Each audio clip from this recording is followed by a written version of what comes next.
Well, guys, in case you didn't wonder, we have a new intro for story time. So that will be uploaded on YouTube. I did have to cancel the Coco Melon theme since it didn't sound too good, but I did find a new intro to our story time. So today we're going to continue our Junie B first grader series that's called Junie B First Grader and the Toothless Wonder.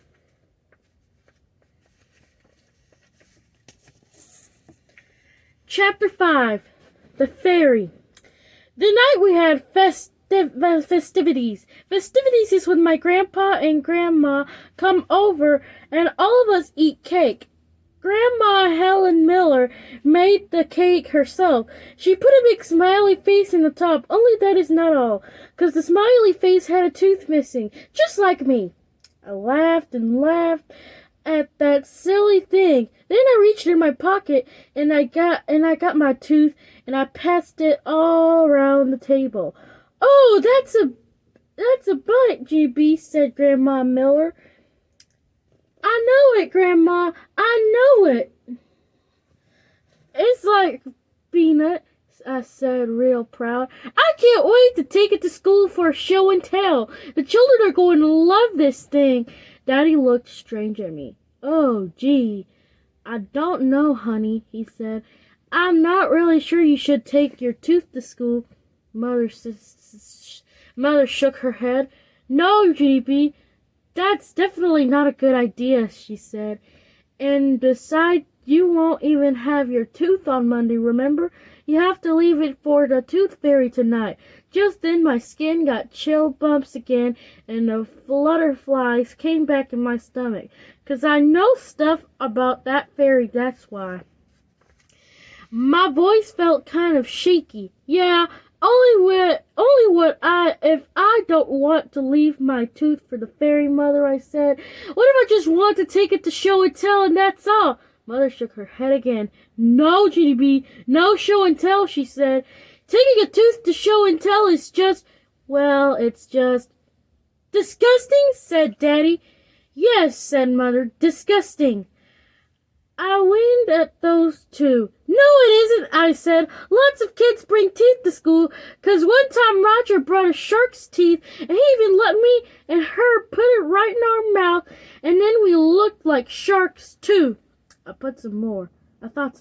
Plus, another time, Shirley brought her grandmother's dentures, and lots of us put those in our mouths, too. Grandma Miller did a little gag. Only I don't actually know why. My grandpa patted her head. "Just be glad she doesn't want to take that spit cup," he whispered.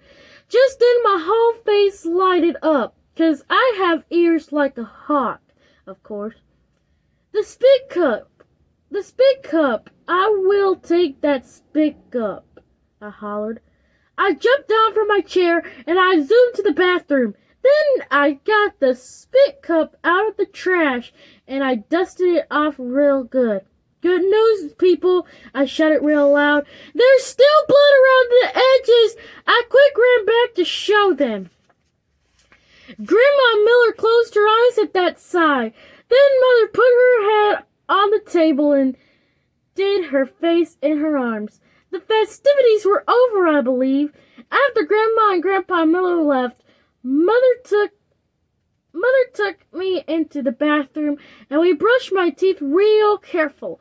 Then I took my loose tooth out of my pocket and I brushed that guy too. I held it up to the light. "Look," I said. "Look how shiny I made it. I really wish I could take the tooth to school. Mother, I really, really wish that with all I might." Mother gave me a hug. "I know you do, Junie B," she said, "but it's still going to be fun to put it under your pillow tonight, isn't it?" She smiled. I remember when I was a little girl, I couldn't wait to wake up in the morning and find out how much money the Tooth Fairy had left me. My skin got prickly at that name again. Also, sweaty came out of my head. I thought about what to do. Then finally I stood on my tiptoes and I whispered in Mother's ear, "Yeah, Only I know stuff about that fairy, Mother, I said. I know the truth. Mother looked shocked at me. The truth? She said. You know the truth? Yes, I whispered again. I know that exact truth, Mother, 'cause last year Pauline Allen Puffer took me to the whole entire story. I took another big breath, then I clucked my hands around her ear, and I talked even quieter. The fairy isn't real, I said. The tooth fairy is just pretend. Mother's eyes got big and wide on me. No, she said. Yes, I whispered back. Polly Allen learned it from his big brother. The tooth fairy isn't a fairy at all. She's actually a teensy little tooth witch. Mother's mouth came all the way open. A tooth witch?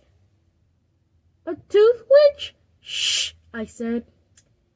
We have to talk soft, Mother. If the tooth witch is here anymore telling her secret, she flies into their room at night and she pinches their cheeks. Mother covered her face with the hands. She was in shock, I believe.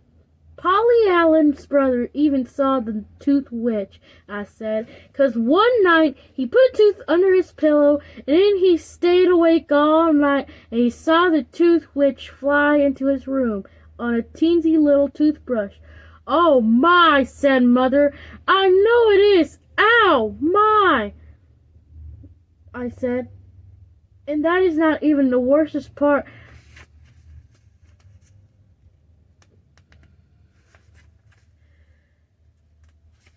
Cause the witch walked right under his pillow and she carried out his tooth and then she chomped a big bite out of it, just like it was a little tooth apple.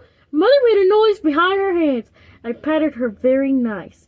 I know how you feel, I said. This is very hard to hear. Finally, Mother took her hands away. But it doesn't really make sense, Junie B, she said. I mean, why would a mean little witch leave money under the pillow? A witch would never do something that nice, would she?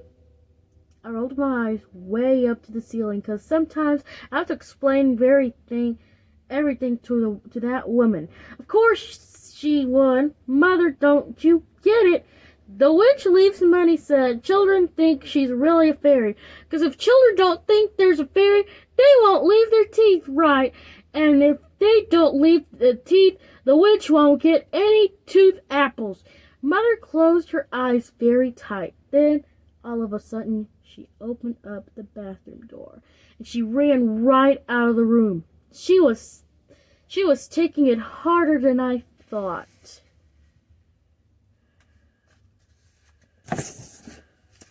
We'll be right back after the short little break.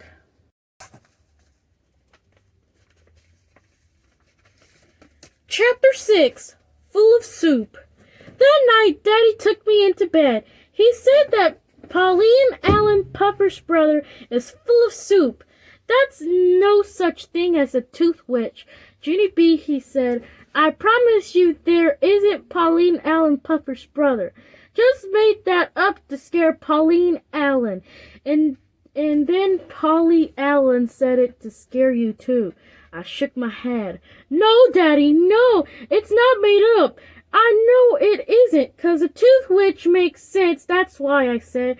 She makes way more sense than a fairy. Daddy raised his eyebrows. Why, he asked. Why does a witch make more sense than a fairy? Because I said, because the tooth witch likes to chop the teeth. But the tooth fairy doesn't do anything with the teeth at all, right? And so why would she even pay money for them? Daddy did a little frown. Well, I don't know exactly, he said, but I'm sure that she must do something with the teeth, Junie B. Those are other things to do with the teeth beside just chopping them, you know. Like what? I asked. Daddy put his head into his hands. Then he thought and thought and thought. After he got done thinking, he went to get Mother. She came into my room carrying Fussy Ollie. She handed him to Daddy and sat down on my bed. Daddy said, "Do you have another problem about the tooth fairy?" She said. I nodded. "Yes," I said, "because if there's really a fairy, then she has to have a reason to want the teeth, right, Mother?" She wouldn't just throw them into the garbage, 'cause that doesn't make any sense. Plus, also, it would hurt my feelings. Mother hugged me. "No, Junie B, of course she didn't throw them in the garbage," she said. "I'm sure the fairy does something very special with the teeth." "Like what?" I said. Mother ran her tired fingers. Take a look at this picture. Mother ran her tired fingers through her hair. She stood up and walked back and forth on my rug. Then all of a sudden her face got brighter. "I know, I bet the fairy uses the teeth to make jewelry," she said. At first Daddy and I didn't say any words. We just stared and stared at that woman. "Jewelry?" I said finally. Mother smiled. "Yes, of course," she said. "She probably uses a tooth to make the little tooth necklaces and bracelets and cute little toe rings." "He does that sound." I made a sick face. "It sounds repulsive," said Daddy. Mother stopped smiling. She quick took Ollie back from Daddy and she hurried out of my room. After she left, Daddy finished tucking me in bed. "I'm sorry about that, Junie B," he said. "I'm afraid Ollie has your mother worn to a frazzle these days. But I'm sure she's not right about that jewelry thing." He did a little shiver. "No, certainly she's not," he said. Then, before I could ask any more questions about the fairy, he kissed me good night and he rushed out of my room as fast as Mother. That night, I did not put my tooth under my pillow. Also, I did not put it under there the night after that or the night after that. Because what do you know? The fairy still does not make sense. Still does not make sense. Well, guys, I hope you enjoyed chapters 5 and 6 of Junie B, First Grader and the Toothless Wonder. Thank you for watching. Have a good day.